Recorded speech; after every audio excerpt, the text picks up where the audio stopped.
जय गोपीजन वल्लभ गिरिवरधारी।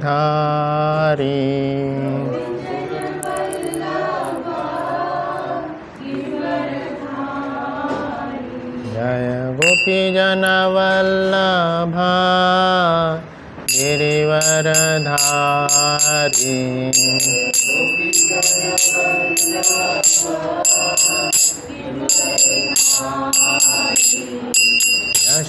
यशोदानंदन ब्रज जनरंजन।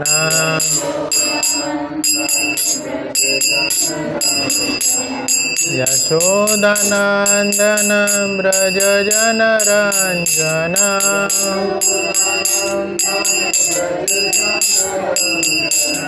यमुना तीरा वनचारी।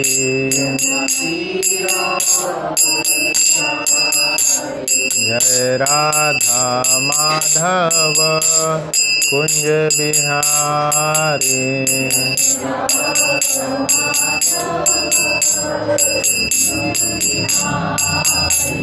हरे कृष्ण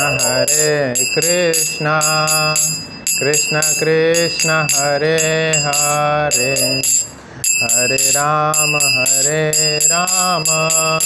राम राम हरे हरे।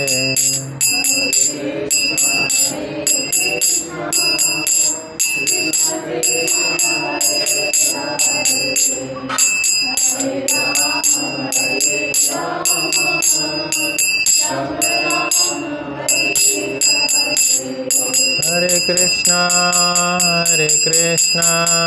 कृष्ण कृष्ण हरे हरे, हरे राम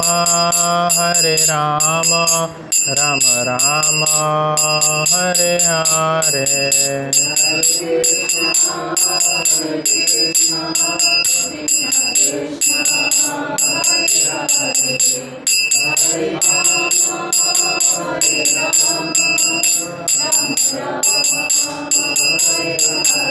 जय जगन्नाथ बलदेव सुभद्रा जय सुदर्शना।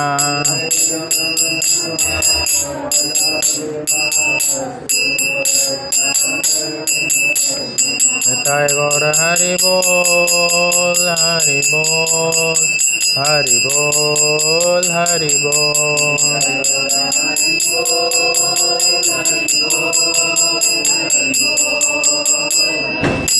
निताय गौर प्रेमानंदे हरि हरि बोल। श्री जगन्नाथ बलदेव सुभद्रा महारानी की जय। हरिनाम संकीर्तन की जय। हरे कृष्णा। आप सभी का स्वागत है आज की कक्षा में। प्रत्येक शनिवार को जो ये भगवद गीता की कक्षा होती है, तो इसमें हम अभी 9वें अध्याय तक पहुंच गए हैं। ओके, तो आज 9वां अध्याय। पिछली बार भी हमने चालू किए थे 9वां अध्याय, 4 श्लोक लिए थे, पर उसके बाद पिछला सैटरडे जो था राम कथा हुआ था यहाँ पे। तो अब अभी फिर से 9वां अध्याय का पहला श्लोक थोड़ा रिवीजन करेंगे, पहले के 4 श्लोक, उसके बाद में आगे बढ़ेंगे। तो पिछली बार एक बहुत सुंदर सा एनालॉजी दिया था 9वें अध्याय का ज्ञान को समझने के लिए। 9वें अध्याय में टोटल भगवद गीता में कितने अध्याय हैं? 18 अध्याय हैं, 700 श्लोक हैं। तो अब 18 अध्याय का ये एकदम सेंटर वाला पार्ट है। 9वां अध्याय आज हम चर्चा करेंगे। बेसिकली 18 अध्याय को 3 पार्ट में डिवाइड किया गया है। पहले के 6 अध्याय जो है कर्मकांड कहलाते हैं, उसके बारे में ज़्यादा ज्ञान दिया हुआ, कर्म योग के बारे में। तत्पश्चात जो 7वें से 12वें तक अध्याय है, उसमें भक्ति योग के बारे में दिया है। और 13वें अध्याय से लेकर के 18वें अध्याय तक ज्ञान कांड के ऊपर चर्चा हुई है। तो बहुत सुंदर एक एनालॉजी आता है, जैसे सैंडविच का एनालॉजी है। सैंडविच खाएं आपने, है ना? पसंद है ना? तो सैंडविच में कौन कौन से टाइप्स के सैंडविच आप खाएं? बताइए, आप खाए होंगे। हाँ, नाम बताइए। अच्छा जो भी सामने आ जाता है खा लेते हैं। आप बनाते होंगे मतलब टाइप्स? हाँ हाँ broccoli sandwich, हाँ अच्छा mixed veg sandwich. 6 वैरायटीज़ है ना। तो वेज है, पीनट्स है और चीज़ सैंडविच है ना। तो ये जो और एक मिक्स्ड वेज भी बोले है ना। तो ये सारे जो अलग अलग नाम बताए हैं आप देख सकते हैं, और भी किसी रेस्टोरेंट में जाएंगे तो सैंडविच में ही बहुत सारी और वैरायटीज़ आएगी है ना। तो अब इसमें जो ये बताया जा रहा है अलग अलग नाम है, तो चेंजेस कहाँ आ रहा है? चीज़ सैंडविच में और वेज सैंडविच में क्या डिफरेंस आ रहा है? Content अंदर का जो कंटेंट है वो बदल जा रहा है ना। ऊपर के दोनों ब्रेड तो वही है दोनों ब्रेड के बीच में क्या डाल रहे हैं वो बदल रहा है। तो नाम किस पे आ रहा है? जो बीच में सैंडविच के ऊपर नीचे वही है हर जगह, पर नाम किसके बेसिस पे बदल जाए? तो इम्पोर्टेंट क्या है? जो बीच में है वही इम्पोर्टेंट है ना। तो इसी प्रकार से जो बीच वाला पार्ट होता है वही प्राइम कंटेंट होता है किसी भी ऑब्जेक्ट का। आप इवन कोई फेस्टिवल ऑर्गेनाइज कर रहे हैं तो स्टार्टिंग में तो स्टार्टर रहेगा कोई जोक या कॉमेडी या कोई डांस स्टार्ट होगा, और मेन जैसे लेक्चर या कथा होगा वो सेंटर में बीच में ही रहेगा। प्रोग्राम का जो समय है उस ड्यूरेशन के बीच में ही रहेगा, है ना। तो बीच वाला कंटेंट बहुत ज़्यादा ज़रूरी होगा। तो उसी प्रकार से भगवद गीता का जो मुख्य संदेश है इस बीच के जो 6 अध्याय है उसमें बताया गया है। 7वें अध्याय से लेकर के 13th चैप्टर तक, 12th चैप्टर तक, 7 to 12। तो ये भक्ति योग मुख्य अध्याय है, मुख्य कंटेंट है। अब उसमें भी ये 6 से लेकर के 7 से लेकर के 12 में भी अभी सेंटर वाला जो है 9th है ना, वो हम आज चर्चा करेंगे। तो इसलिए इस अध्याय का शीर्षक प्रभुपाद जी ने बहुत सोच समझ के दिए हैं। 9वां अध्याय निकाल लीजिए, इसका शीर्षक है परम गुह्य ज्ञान। परम गुह्य ज्ञान। आप बचपन में संस्कृत में पढ़े होंगे, अलग अलग डिग्रीज होती है, जैसे गुड, बेटर, बेस्ट है ना। तो गुड क्या है? नॉर्मल वर्ड होता है, उसके आगे एक होता है बेटर, फिर उसके और ऊपर होता है बेस्ट, है ना। तो बेस्ट को क्या बोल सकते हैं? सुपरलेटिव डिग्री पर इंग्लिश के ग्रामर के जो भी आचार्य रहे होंगे, है ना, विलियम्स करके कोई थे, उनका रेनन मार्टिन, वो हमें पढ़ने को आता था और भी कोई होंगे। तो उन्होंने ये 3 ही लेवल बताए, गुड, बेटर, बेस्ट, इंग्लिश के ये लेवल। बट संस्कृत में इससे भी बहुत ज़्यादा लेवल है, संस्कृत में 5 लेवल आते हैं तो यहाँ पे एकदम 5th वाला लेवल बताया जाएगा कि भगवद गीता के ज्ञान को स्पेशली जो अभी बताया जा रहा है, इस ज्ञान का कंपैरिजन क्या है, इस ज्ञान का लेवल क्या है। तो क्या है? इदम तू ते गुह्यतमम प्रवक्ष्यामि अनुसूयवे ज्ञानम विज्ञान सहितम यज्ञात्वा मोक्षसे अशुभात। ये प्रथम श्लोक है, हम पहले पढ़ चुके हैं ये श्लोक, इसलिए पहले के 4 श्लोक से रिवीजन करेंगे। तो श्री भगवान उवाच, परम भगवान श्री ऐश्वर्य युक्त जो भगवान है वह बोल रहे हैं। जैसे कोई कंपनी का एक बड़ा कोई पोस्ट वाला व्यक्ति या कंपनी का CEO ही समझ लीजिए, वो आकर के आपको बोल रहा है मैं आपको बहुत सीक्रेट ज्ञान बताने वाला हूँ, बहुत सीक्रेट इन्फॉर्मेशन, है ना। तो जैसे कोई पनीर ठेले वाला है, ठेले वाला आकर के बोलेगा कि मैं बहुत सीक्रेट इन्फॉर्मेशन बता रहा हूँ, तो वो क्या ही ज्ञान बताएगा उसके ज्ञान से हम समझ जाएंगे हाँ बोल दे क्या है। अभी सपोज कोई जैसे कंपनी का एकदम टॉप मोस्ट लीडर आकर के बोल रहा है, वो बोल रहा है बहुत सीक्रेट ज्ञान बता रहा हूँ, तो उसके बात में दम होगा, कुछ तो सीक्रेट बहुत अच्छा चीज़ बोलेगा, वो सुनने योग्य है ना। और भी हायर पोस्ट वाले कोई अगर है, जैसे पूरा एरिया के कोई मंत्री आकर के बोल रहे हैं, ऑर्गेनाइज करते हैं ना, आज बहुत ही विशेष सूचना दी जाएगी, आज इस प्रोग्राम में आइएगा, है ना, तो वो और भी ज़्यादा सुनने योग्य हो जाता है। अभी यहाँ कौन है जिनकी ब्रह्मा जी क्या गुणगान करते हैं? ईश्वरः परमः कृष्णः सच्चिदानंद विग्रह अनादिरादिर गोविंद सर्व कारण कारण। सब लोग अपने एरिया के ईश्वर होंगे, बट परम ईश्वर जो है, ईश्वर परमः कृष्ण, परम ईश्वर जो कृष्ण है, वो बोल रहे हैं कि मैं आपको ना बहुत सीक्रेट बता रहा हूँ और सीक्रेट का भी लेवल बता रहे हैं। क्या? इदम तू ते गुह्यतमम। एक होता है गुह्य, होता है गुह्य। इस अध्याय का शीर्षक क्या है? परम गुह्य ज्ञान। तो गुह्य शब्द है, उसका हायर डिग्री आता है गुह्यतर, गुह्यतर आता है। जैसे गुड़ का बेटर हुआ तो वैसे गुह्य का गुह्यतर होता है, और ऊपर सुपरलेटिव डिग्री होता है गुह्यतम। वो भी नहीं बोले यहाँ क्या बोले, और उससे ज़्यादा ऊपर क्या है, गुह्यतमम। गुह्यतमम मतलब इससे ज़्यादा सीक्रेट और कुछ है ही नहीं, है ना। तो क्या है इस अध्याय में, बहुत ज़्यादा ध्यान से पढ़ने योग्य है ये, है ना। जैसे बोलते हैं ना, रट्टा मार के देना है ना। पूरे जीवन में हम कुछ सीखे ना सीखे, जाने ना जाने, भगवद गीता का 9वां अध्याय बहुत अच्छे से समझना है।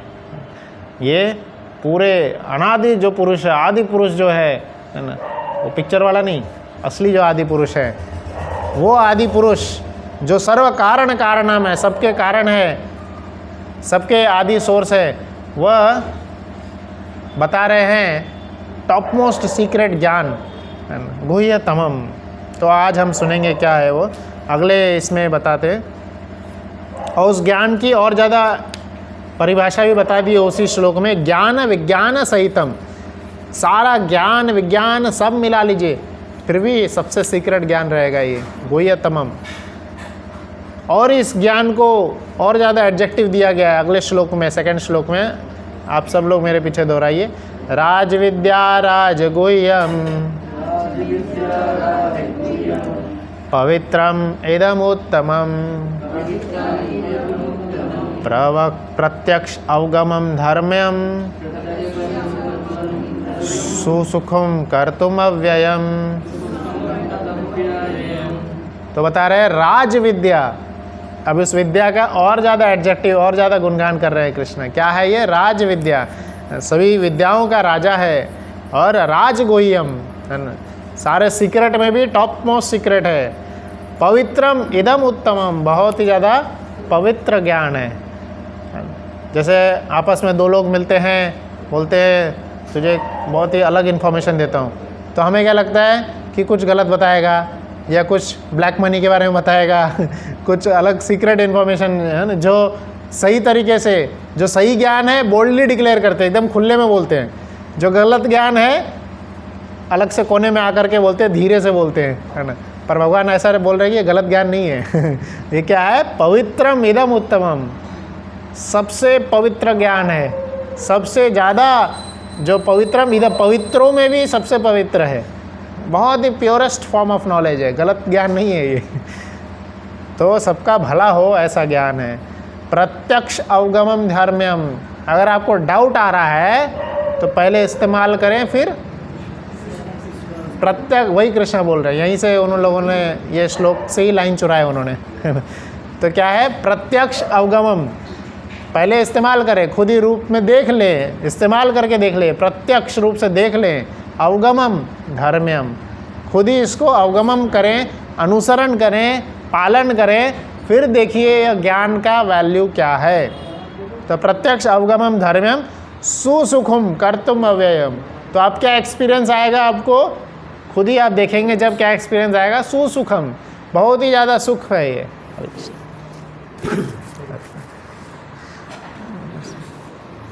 बहुत ही ज़्यादा सुखपूर्वक इस ज्ञान को किया जा सकता है, अमल किया जा सकता है, कर्तुम अव्ययम, है ना। तो बहुत ही आसान और सुखपूर्वक इस ज्ञान को किया जा सकता है। यह दूसरे अध्याय में, अब इसका दूसरे श्लोक का तात्पर्य भी प्रभुपाद जी बहुत लंबा दिए हैं, है ना, क्योंकि इतना सरल रूप से अगर कोई भी चीज़ प्रस्तुत किया जाएगा तो ऑब्वियसली किसी को क्या होता है, डाउट आता है ना। जैसे अभी आजकल आप लोग सब फ्लैट्स में रहते हैं, तो फ्लैट का रेट क्या चल रहा है, 1 BHK? हाँ, खरीदे होंगे, प्रभु जी को जानते हैं, 15-16 लाख में 1 BHK, है ना। नहीं, हाँ, एरिया पे भी डिपेंड करता है एरिया 2 BHK 35-50 तक चला जाता है ना, जगह का हिसाब होता है सर। हाँ, इंद्रापुरम की साइड लोग इंद्रापुरम में ज़्यादा लेंगे, मिलेगा। अब लोनी की साइड में एक वो है, कम मिल रहे, 25 से लेकर 30 लाख तक मिलेगा। और 3 BHK जाएगा 75 लाख, है ना, ऐसे और बढ़ते जाएगा। तो अगर कोई आकर के बोले कि 3 BHK मैं आपको 10 लाख में दे दूंगा, 3 BHK फ्लैट 10 लाख में देंगे, तो हमें क्या लगेगा, भाई कुछ तो गड़बड़ है फ्लैट में कुछ तो गड़बड़ है, या तो गलत फ्लैट है, या तो ओनरशिप में कुछ तो प्रॉब्लम हुआ रहेगा, है ना। तो गलत चीज़ दे रहा है ये, इतना हेवी प्राइस, इतना महंगा चीज़ 3 BHK हमें 10 लाख में दे रहा है। 10 में तो 1 BHK भी नहीं आता, तो बराबर डाउट जाएगा, है कि नहीं। तो वैसे ही यहाँ पे इतना गुह्य ज्ञान, इतना ज़्यादा आसान भगवान को प्राप्त करने वाला ज्ञान सबको अवेलेबल है। भगवान बोल रहे हैं गुह्य ज्ञान है, पर भगवद्गीता तो हर घर में है, हर घर में है भगवद्गीता, हर एक बंदे के पास भगवद्गीता है। आज प्रभुपाद जी की कृपा से, पहले तो भारत में हुआ करता था, आज प्रभुपाद जी की कृपा से पूरे विश्व भर में है, विश्व भर में सभी के पास है।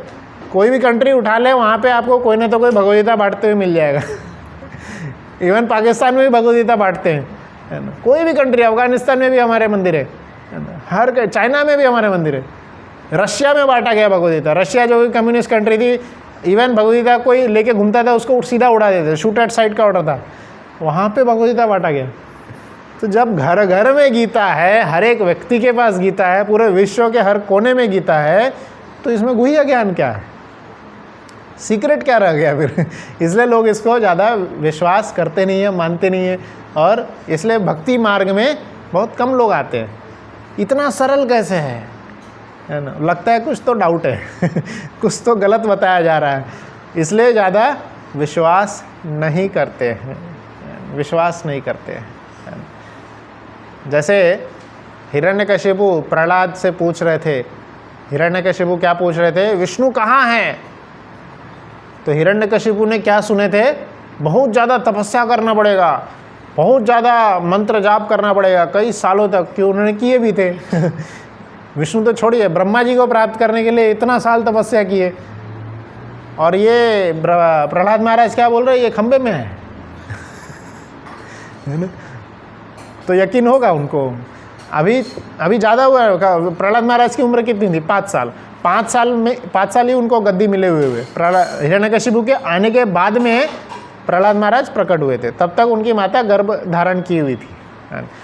तो 5 साल इनकी उम्र है, 5 साल ही हुए थे इनको तपस्या किए हुए, और बताया जाता है कई हजार लाखों वर्षों तक तपस्या किए थे, और इतने लाखों वर्ष तपस्या करने के बाद ब्रह्मा जी को ही प्रसन्न किए थे, और ब्रह्मा जी बोले कि मैं अमरता का वरदान नहीं दे सकता, वो विष्णु के पास है तो विष्णु को प्राप्त करना कितना मुश्किल है, ऐसा हिरण्यकशिपु सोच रहे थे, कितना मुश्किल है विष्णु को प्राप्त करना। पर भक्ति मार्ग में क्या बताया कि बस नाम जप करो, हरे कृष्णा कृष्णा कृष्णा हरे हरे, हरे राम राम राम हरे हरे। बस नाम जप करते ही भगवान उपस्थित। गोलोकेर प्रेमधन हरिनाम संकीर्तन, जहाँ हरिनाम होता है भगवान वहाँ उपस्थित होते हैं। हरि नारद मुनि पूछते हैं भगवान से, आपका एड्रेस बताइए, आप कहाँ रहते हैं। तो भगवान स्वयं जो है क्या बोले, नाहम तिष्ठन्ते वैकुंठे, मैं वैकुंठ में नहीं रहता हूँ। योगी नाम अपि हृदय युवा, मैं योगियों के हृदय में भी नहीं रहता हूँ। योगी लोग तपस्या करते हैं, हिरण्यकशिपु बहुत तपस्या किया, तो उसके हृदय में आना चाहिए, नहीं आए, तो उसको क्या लग रहा है, बहुत डिफिकल्ट है प्राप्त करना, बहुत मुश्किल है, बहुत मुश्किल है ना। जैसे अगर किसी की इनकम कम बहुत ज़्यादा है, बहुत कम है इनकम, तो उसके लिए 3 BHK फ्लैट लेना तो बहुत मुश्किल है कभी नहीं ले पाएगा, 70 लाख कहाँ से आएगा। पर उसको बोले 10 लाख में ही मिल जाएगा 3 BHK, तो विश्वास ही नहीं करेगा वो। तो वैसे हिरण्यकशिपु विश्वास ही नहीं कर रहे थे कि बस नाम लेने से भगवान आ जाते हैं। पर भगवान स्वयं क्या बोल रहे हैं, योगी नाम अपि हृदय युवा यत्र गायन्ते मद्भक्ता तत्र तिष्ठन्ति नारदा। ये श्लोक तो सुने ही नहीं थे उन्होंने। जिधर मेरे भक्त हरिनाम संकीर्तन करते हैं उधर कृष्ण उपस्थित रहते हैं, उधर प्रेजेंट हो जाते हैं, वहीं है कृष्ण। हरे कृष्णा कृष्णा कृष्णा हरे हरे, हरे राम राम राम हरे। तो इसलिए यह जो ज्ञान है, इसलिए गुह्य ज्ञान है और इस पे विश्वास करना मुश्किल है, बहुत ज़्यादा मुश्किल है। कई समय के बाद हम इस पे विश्वास कर पाएंगे, हालांकि पढ़ लिए बट फिर भी विश्वास नहीं होगा। क्यों? क्योंकि बहुत गुह्य ज्ञान है। ये तो हमें क्या दिख रहा है, सिर्फ लेटर्स प्रिंटेड दिख रहे हैं, इस पे विश्वास करने के लिए बहुत साल भगवान का आशीर्वाद चाहिए होगा, बहुत भक्तों की सेवा करनी होगी, है ना, भक्ति करना होगा, पुण्य करने होंगे, है ना, भक्ति का प्रभाव तभी आता है। क्योंकि इस लेटर के ऊपर, इस शब्दों के ऊपर, शब्द ही है बट शब्दों के ऊपर बहुत सारे परत जमे हुए हैं, है ना? इसलिए विश्वास करना बहुत मुश्किल है। कृष्ण तो बोल दिए सुसुखम कर्तुम अव्ययम, बहुत आसान है, हरिनाम करो भगवान उपस्थित। हिरण्यकशिपु को विश्वास ही नहीं हो रहा था। प्रहलाद महाराज तो बोल रहे थे, सामने खड़े हैं खंबे में खंबे में विश्वास हुआ नहीं हुआ, बोल ठीक है चेक करके देखता हूँ। विश्वास ही नहीं हो रहा था, क्योंकि उनको क्या लगा था कई साल तपस्या के बाद मिलेंगे। पर शास्त्र में क्या लिखा है, बस कीर्तन करिए, दिल से कीर्तन करिए, शुद्ध नाम लीजिए, भगवान उपस्थित है तो इसलिए यह गुह्य ज्ञान है। इसलिए क्या बोले कृष्ण, पहले इस्तेमाल करें फिर विश्वास करें। प्रत्यक्ष अवगमम धर्म्यम, पहले खुद आप करिए फिर धीरे धीरे आपको विश्वास होगा। देखिए अगला लाइन क्या है, अगला श्लोक क्या है। इसलिए प्रभुपाद जी ने इस श्लोक के ऊपर 4 पेज का तात्पर्य दिए हैं। इस श्लोक को समझना बहुत ज़रूरी है कि कृष्ण को आसानी से प्राप्त किया जा सकता है, इसलिए वह गुह्य ज्ञान है ये। तो जैसे समय मिलेगा इसका तात्पर्य बहुत पढ़िएगा, बहुत इंपॉर्टेंट है ना। दूसरे 9वें अध्याय के दूसरे श्लोक का तात्पर्य राज्य विद्या है ये। तीसरा श्लोक हम जाते हैं। अश्रद्धान पुरुषा धर्मस्यास्य परन्तपः अप्राप्य माम निवर्तन्ते मृत्यु संसार वर्तमनि। जैसे ही ये सुन लिया किसी ने कि भाई बहुत आसान है, तो क्या हुआ, जैसे अभी एग्जांपल दे रहा था, क्या हो रहा था, विश्वास ही नहीं होगा, श्रद्धा ही नहीं हो गई कि अरे नहीं इतना आसान कैसे होगा, 10 लाख में मिल ही नहीं सकता, चांस ही नहीं है ना, मिल सकता है 10 लाख में, है ना। तो भगवान क्या बोले, समझ गए उस भावना, उस इच्छा को समझ गए। अगले ही लाइन में एक बोलते हैं अश्रद्धान, जिसको श्रद्धा नहीं है ना, वो पहले निकल जाए क्लास से उनको कितना भी माथा फोड़ के बोल ले कि भाई भगवान उपस्थित है, आसानी से मिल जाएंगे, विश्वास उनको नहीं होगा।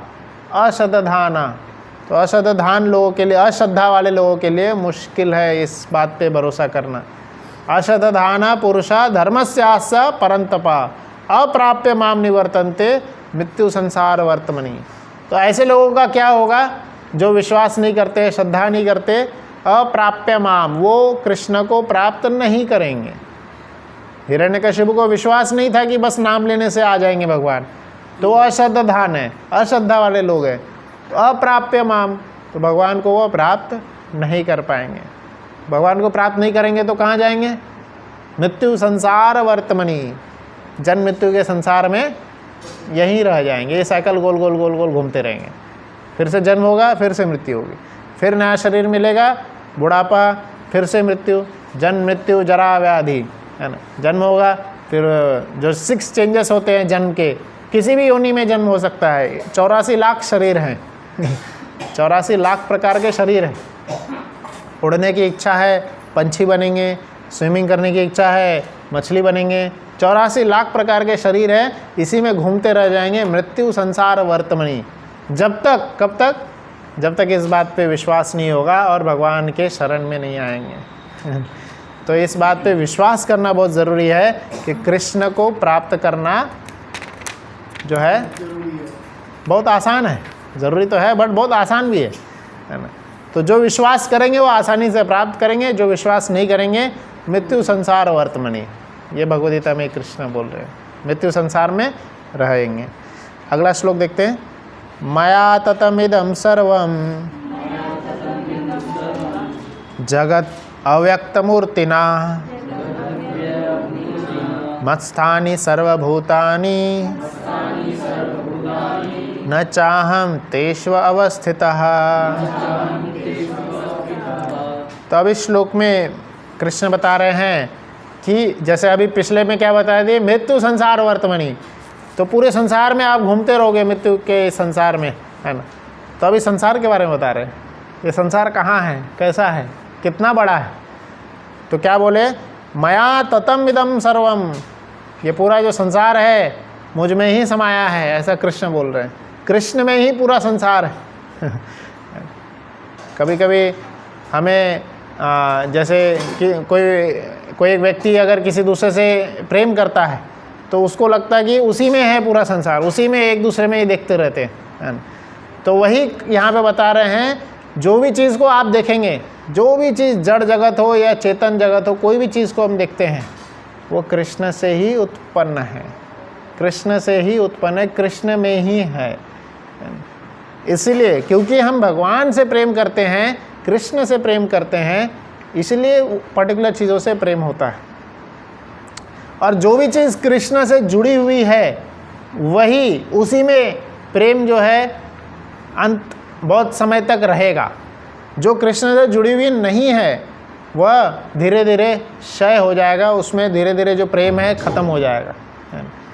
जैसे अगर हम कोई शब्द लेंगे, कोई गाना लेंगे, आपने कई बहुत सारे बाहर के गाने सुने होंगे, तो बहुत सारे बाहर के गाने जो हैं क्या है, भौतिक है।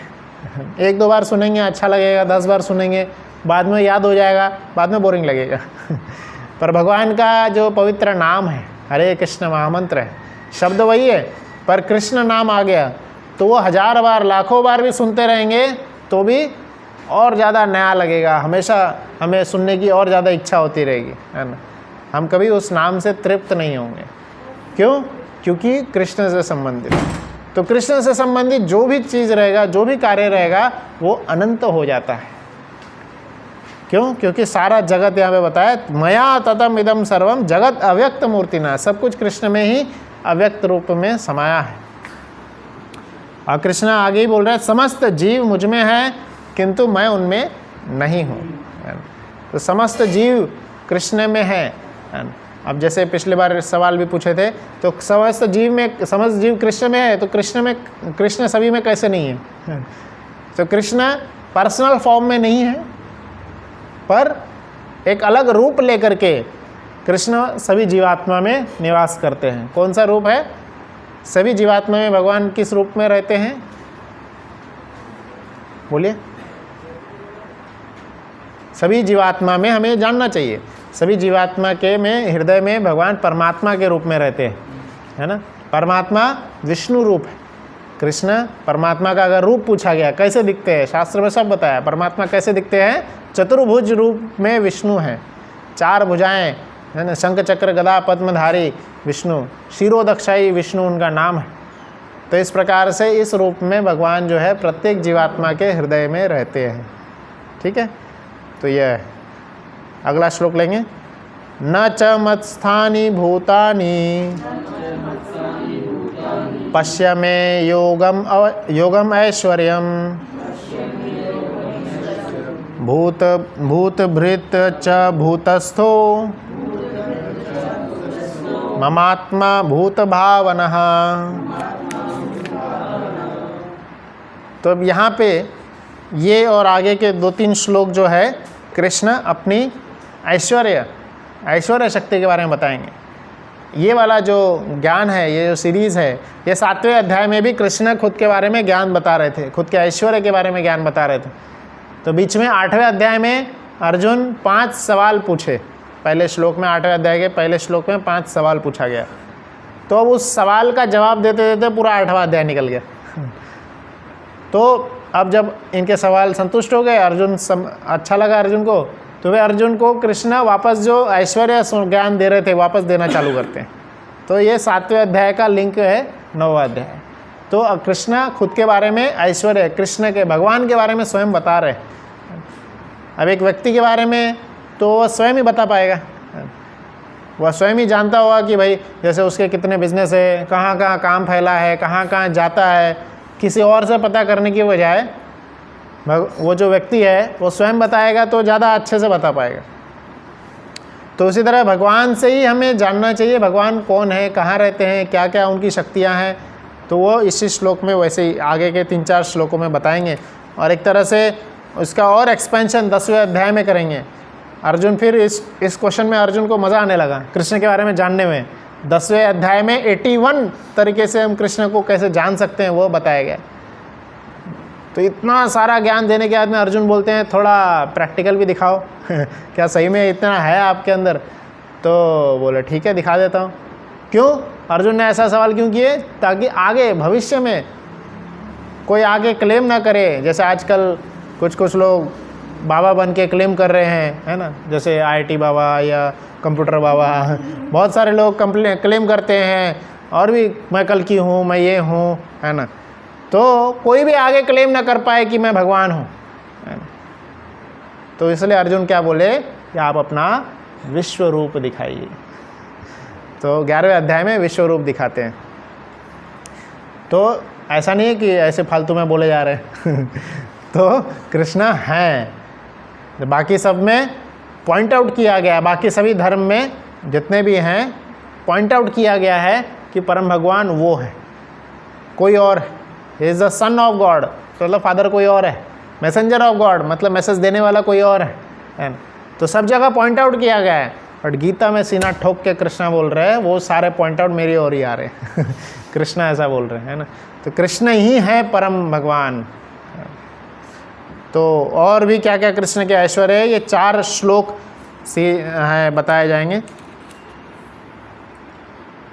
चौथा से चालू हुआ था, 4, 5, 6, 7, 8। तो ये 4-5 श्लोक है, हम सिर्फ श्लोक पढ़ेंगे। अगला श्लोक है यथाकाश स्थितो नित्यम वायु सर्वगतो महान तथा सर्वाणि भूतानि मत्स्थानि अत्युपाध्याय। तो इसमें बता रहे जिस प्रकार सर्वत्र प्रवाहमान वायु सदैव आकाश में स्थित रहता है। तो एक सुंदर सा बहुत बढ़िया सा एग्जाम्पल बता रहे हैं किस प्रकार से समस्त प्राणियों में कृष्ण मिलेंगे, है ना। उसी प्रकार से कृष्ण सभी प्राणी में रहते हैं। जैसे वायु जो है, वायु हम देखेंगे तो सब जगह है, हर जगह वायु है ना। वायु मतलब जहाँ हम इमेजिन नहीं भी कर सकते वहाँ भी हवा है, हर जगह हवा, हवा तो हर जगह है। सॉलिड में बोलेंगे फुल सॉलिड है, बट इसके अंदर भी हवा है इसके मॉलिक्यूल्स के बीच में भी गैप है, उस गैप को ही हवा बोला जाता है। Air is present everywhere, everywhere है इस पर। अब एयर को कौन बांध सकता है एयर की बाउंड्री कोई बना सकता है? एयर इस रूम में है, रूम का गेट खोल दिए तो बाहर भी है एयर की बाउंड्री कोई नहीं बना सकता है। पर कृष्ण बहुत बुद्धिमान है, कृष्ण से बड़ा बुद्धिमान कोई नहीं है। एक बार एक व्यक्ति प्रभुपाद जी से आकर के पूछे क्या भगवान कोई ऐसा पत्थर बना सकते हैं जिसको वो खुद ही ना उठा सके? जो ज़्यादा बुद्धिमान लोग होते हैं ऐसा उल्टा सीधा बकवास सवाल पूछते हैं। तो इसमें क्या पूछा जा रहा है, क्या भगवान कोई ऐसा पत्थर बना सकते हैं जो वो खुद उठा ना सकें? तो आप लोग बताइए। फिर प्रभुपाद जी ने क्या बोले थे वो बाद में बताऊँ आप उत्तर दीजिए, आप सब लोग भी अच्छे बड़े कंपनीज में काम करते हैं क्या भगवान कोई ऐसा पत्थर बना सकते हैं? अब इस सवाल में 2 सवाल छुपा है, आप समझ रहे हैं? पहले सवाल को समझेंगे, सवाल में कौन सा 2 सवाल छुपा है? क्या ये क्वेश्चन रेफरेंस है जो श्री राम ने जब नहीं, कोई रेफरेंस नहीं, नॉर्मल सिंपल सा प्रश्न है ना। तो सवाल में 2 सवाल ये छुपा है कि अगर वो भगवान ऐसा पत्थर बना सकते हैं जो उठा ना सके, मतलब उनकी शक्ति में कमी हो गई कम शक्तिशाली हो गए, है ना। और अगर नहीं बना सकते तो मतलब उनकी थिंकिंग एबिलिटी में कमी हो गई तो यह थोड़ा सा अलग टाइप का सवाल है। तो आप बताइए, क्या ऐसा भगवान ऐसा पत्थर बना सकते हैं जो वो खुद उठा ना सकें? बताइए उठा सकते हैं।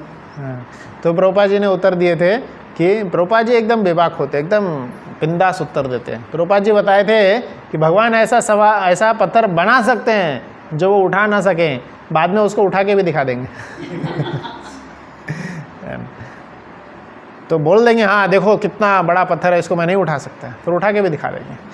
तो कृष्णा को हम अपनी छोटी बुद्धि से नहीं समझ सकते, बिल्कुल नहीं समझ सकते। एक छोटा सा यहाँ का लीडर है, वह जैसे क्या प्लान कर रहा है, कैसे वो शहर को मैनेज करने वाला है, हमें पता नहीं होता है, हम नहीं सोच सकते हैं, है ना।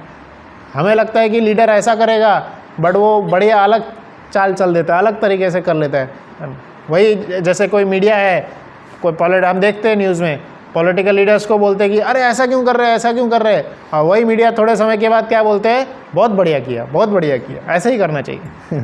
हाँ, तो हम जब एक छोटे से लीडर का मन को, उसके प्लानिंग को नहीं समझ सकते हैं, भगवान के प्लानिंग को हम छोटी बुद्धि से समझ पाएंगे। हमारी बुद्धि इतनी सी है, भगवान विशाल है, हम अनु हैं, भगवान विभु हैं। तो इसलिए भगवान क्या है, वायु को बांध सकते हैं। कैसे बांध दिए वायु को? आसमान से। वही इस श्लोक में बताया जा रहा है, आकाश, जिस प्रकार से आकाश, वायु कितना भी दूर फैलेगा आकाश के अंदर ही रहेगा ना, बाहर तो नहीं जाएगा। बाहर तो हम क्या है, हम जानते हैं क्या है, स्पेस है, वैक्यूम है, बाहर कुछ है ही नहीं, वैक्यूम बोलते हैं, साइंस में लोग सुने, तो वैक्यूम है। तो यहाँ क्या है, आकाश के अंदर वायु बंधा हुआ है। तो उसी प्रकार से भगवान बता रहे हैं कि सभी जीवात्माओं में कृष्ण रहते हैं। अगला देखेंगे, सर्वभूतानि कौन्तेय प्रकृतिम यान्ति मामिकाम कल्पशय पुनस्तानि कल्पादो विसृजाम्यहम्। तो ये श्लोक बहुत ही बड़े सीक्रेट को उजागर करता है। यह श्लोक का कोई अर्थ पढ़िए, बहुत ही सुंदर श्लोक है ये। हाँ पढ़िए पढ़िए। कुंती पुत्र, कल्प का अंत होने पर सारे प्राणी मेरी प्रकृति में प्रवेश करते हैं और अन्य कल्प के आरंभ होने पर मैं उन्हें अपनी शक्ति से पुनः उत्पन्न करता हूँ। तो यहाँ पे बताया जा रहा है भगवान की, हम छोटा समझ रहे थे, कृष्ण क्या बोल रहे हैं, कल्प के एंड की बात कर रहे हैं। हम तो दिन के बाद क्या होगा, अगले दिन क्या होगा पता नहीं। तो कृष्ण किसकी बात कर रहे हैं, कल्प अंत होने के बाद। कल्प कब अंत होता है, ऐसे 1000 जो सत्यु 4 युग का टोटल है ना, तो दिव्य युग बोला जाता है। ऐसे दिव्य युग गुजरने के बाद पूरा एक कल्प अंत होता है। तो कल्प अंत होने के बाद सभी जीवात्माएं कहाँ एंटर करते हैं, सभी जीवात्माओं का क्या होता है, ये शरीर छोड़ने के बाद जीवात्मा को दूसरा शरीर मिलता है, दूसरा छोड़ेगा तीसरा मिलेगा, तीसरे के बाद चौथा मिलेगा, मृत्यु संसार वर्तमानी, ये नया शरीर हर जीवात्मा को मिलते ही रहता है। पर सपोज कल्प जब अंत हो जाएगा, कई सालों के बाद कल्प अंत होगा ना, उसके बाद जीवात्माएं कहाँ जाएंगे, भगवान के धाम में, भगवान के शरीर में प्रवेश करते हैं, लिखा है यहाँ पे, है ना। कल्प के अंत होने के बाद भगवान में सारे प्राणी मेरी प्रकृति में प्रवेश करते हैं। आगे चल के प्रकृति कौन है, क्या है बताएंगे। तो भगवान की क्रिएशन में सब एंटर कर जाते हैं, भगवान की प्रकृति उसमें सब एंटर करते हैं कल्प के अंत होने के बाद। और कल्प फिर से जब शुरू होता है, नया कल्प होगा। जैसे सुबह से शाम हम कंपनी में काम करते रहते हैं, कंपनी एक बिल्डिंग है ना, सब लोग आप देखे होंगे, घर से आते हैं ऑफिस में, ऑफिस बिल्डिंग में एंटर करते हैं, वहाँ पे स्कैन करके एंटर हो गए, और बाद में शाम को 6 बजे के बाद साइन आउट करके फिर निकल जाते हैं। तो वैसे ही ऑफिस आवर एंड होने के बाद सब बिल्डिंग में अब कोई नहीं मिलेगा। तो उसी प्रकार से जब कल्प एंड हो जाता है, इस पूरी पृथ्वी में, पूरी जगत में, सृष्टि में कोई नहीं मिलेगा, सारे जीवात्माएं कहाँ चले जाते हैं, भगवान के शरीर में, भगवान के शरीर में एंटर हो जाते हैं। और फिर से जब नया कल्प चालू होता है, फिर से भगवान सभी जीवात्माओं को चांस देते हैं, अब तो सुधर जाओ, फिर से सुधरने का मौका देते हैं, फिर से जीवात्माएं जिस जिस जगह पे थे फिर से वापस रिप्लेस हो जाते हैं, सभी जगह पे वापस चले जाते हैं, फिर से सभी सृष्टि में अपने आप चले जाते हैं। तो इस प्रकार से सभी जीवात्मा का साइकिल चलते रहता है। अगला देखेंगे, प्रकृतिम स्वामष्टाभ्यः विसृजामि पुनः पुनः भूतग्राममिमं कृत्रस्त्रम अवश्यम प्रकृते वशात् तो अब इसमें बताया संपूर्ण विराट जगत मेरे अधीन है, कृष्ण के अधीन संपूर्ण विराट जगत है, और यह कृष्ण की इच्छा से ही बारंबार स्वतः प्रकट होते रहता है, कृष्ण की इच्छा से ही अंत होता है, विनष्ट होता है। तो कृष्ण की इच्छा से, है ना। हम देख रहे हैं कि यहाँ पे राधा मदन मोहन जो खड़े हैं, तो कृष्ण अपने बारे में यहाँ पे बता रहे हैं। क्या? 9वें अध्याय का 8वां श्लोक। कितना स्ट्रॉन्ग लाइन बोल रहे हैं। हाँ, हम एक कंपनी के जो छोटे से मालिक होते हैं, उनको उनके सामने एकदम अच्छे से खड़े रहते हैं, एकदम थोड़ा सा इधर उधर कर देंगे, थोड़ा हाथ इधर उधर कर रहे हैं तो क्या है, कोई बोलता नहीं सीईओ है ना, तो हमारे मैनर्स के हिसाब से हमें जज करेगा वो पर यहाँ कृष्ण क्या बोल रहे हैं, कोई एक दो कंपनी के ओनर नहीं, यहाँ कृष्ण क्या बोल रहे हैं, कृष्ण की इच्छा से संपूर्ण विराट जगत कृष्ण के अधीन है, संपूर्ण विराट जगत, और कृष्ण की इच्छा से बारंबार स्वतः प्रकट होते रहता है। सिर्फ इच्छा मात्र से, इच्छा मात्र से सारा जगत प्रकट होता है और अप्रकट होता है। ऐसे परम भगवान श्री कृष्ण यहाँ पर हैं, है ना। तो इसलिए जब भी हम मंदिर आए, इस भावना से आए, इस मनस्थिति से आए, हम किनके सामने जा रहे हैं। ऐसे ही ऐरा गैरा है, कुछ तो मंदिर है, ऐसे ही चले गए, मूर्ति है, नहीं, प्रतिमा नहीं, तुम्हें साक्षात वजेंद्र नंदन, साक्षात वजेंद्र नंदन स्वयं खड़े हैं यहाँ पे, साक्षात कृष्ण, है ना। तो यह क्योंकि इनकी प्राण स्थापना की गई है, मंत्रों के द्वारा बुलाया गया है, आचार्य ने यज्ञ करके इनको बुलाए हैं, यहाँ पे स्थापना हुई है। और कृष्ण स्वयं भगवद्गीता में बोले हैं कि जो इस विधि से मुझे बुलाता है, मैं वहाँ पे ही उपस्थित रहता हूँ। और कौन है? जिनकी इच्छा मात्र से पूरा जगत का क्रिएशन हो रहा है, इस जगत में जहाँ हम रह रहे हैं, जहाँ हम कर रहे हैं, है ना, उनकी इच्छा से हो रहा है ना। तो इसलिए हमें with full awe and reverence we should be present with full mindset कि हम किसके सामने खड़े हैं, है ना। और जो हम मैनर्स बाहर हम प्रेजेंट करते हैं वो भी टेंपल में ही करना चाहिए। रूप गोस्वामी भक्ति रसामृत सिंधु में यह सब शिक्षा दिए हैं कि मंदिर में बैठने के क्या मैनर होते हैं, खड़े रहने के क्या मैनर होते हैं, है ना। तो यह सब मैनर्स हमें जानना चाहिए, नहीं तो धीरे धीरे छोटा छोटा अपराध हमें लगते चले जाता है ना। तो अपराध लगते चले जाता है और हम भगवान से दूर होते चले जाते हैं, भगवान से दूर होते चले जाते हैं। आप सबको पता है यहाँ पे जैसे जो द्वापर है, द्वापर युग है, द्वापर युग में भगवान अपने ही वंश को कैसे समाप्त किए थे। जो भगवान जी का दिव्य परिवार था तो कैसे समाप्त किए थे? हाँ, आपस में लड़कर। तो आपसी वो जो लड़ाई है वो किस वजह से चालू हुई थी? उनको एक श्राप मिला था कि आप उस जगह पे जा कर के आपस में मरेंगे, है ना। तो वह ये सब की शुरुआत कहाँ से होती है? एक बालक थे जिनका नाम था सांबा, हाँ सही है ना। तो भागवत में वर्णन आता है, तो उन्होंने ऋषियों के साथ मजाक किए थे, ऋषि के साथ अपने कुर्ते के अंदर कुछ कपड़ा का गट्ठा बांध लिए और जाके ऋषि से पूछ रहे थे कि लड़की का वेश बना दिए थे और उनसे जाके पूछ रहे थे कि दूर से दिखने में तो लड़की लग रही थी, तो ऋषि से मजाक कर रहे थे। उनको लगा कि हाँ ये तो साधु ढोंगी बाबा सब है, ऐसे ही बैठे हुए हैं। तो इतनी ज़्यादा उनकी बुद्धि कुरूप हो गई थी। वैसे भगवान की इच्छा से ही सब होता है भगवान के परमिशन के बगैर कुछ नहीं होता। लिखा है ना, भगवान की इच्छा से पूरी जगत की सृष्टि हो रही है। तो कुछ तो बहाना चाहिए था कि इतना बड़ा सृष्टि, इतना बड़ा उनका वंश कैसे जाएगा। तो एक कुबुद्धि उनके अंदर समाये।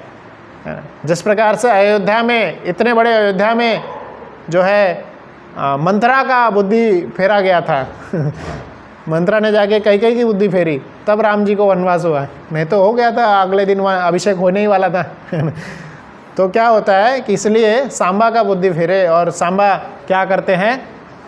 ऋषियों के पास जाके मजाक करते हैं कि ऋषियों से पूछते हैं, बताइए इनके पेट में लड़का है कि लड़की है, क्या है इनके गर्भ में, क्या होगा इनको। जय श्री श्री जगन्नाथ बलदेव सुभद्रा महारानी की जय। तो इस प्रकार से उन्होंने मजाक किए, पर ऋषि कोई मामूली ऋषि नहीं होते हैं, भगवान का नित्य स्मरण करते रहते हो, नित्य जाप करते रहते हैं, इसलिए वो सिद्धि पूर्ण ऋषि होते हैं, तो उनमें सिद्धियाँ होती है। तो उन्होंने सीधा बोल दिया कि इस गर्भ में जो भी होगा वह ही तुम्हारे वंश के नाश का कारण बनेगा। तो आगे चल के वही होता है। तो इसलिए किसी भी जैसे संत हैं या ऐसे भगवान स्वयं जब खड़े हैं, we should follow manners etiquettes, है ना। तो यहाँ पे हम अंत करेंगे, 8वां श्लोक तक हम पढ़े और 10वें श्लोक से अगला टॉपिक चालू होता है।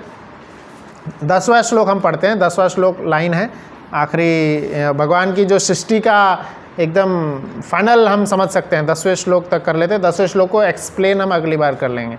10वां श्लोक आप सब लोग बोलिए। मयाध्यक्षेण प्रकृति सूयते सचराचरम हेतुनानेन कौन्तेय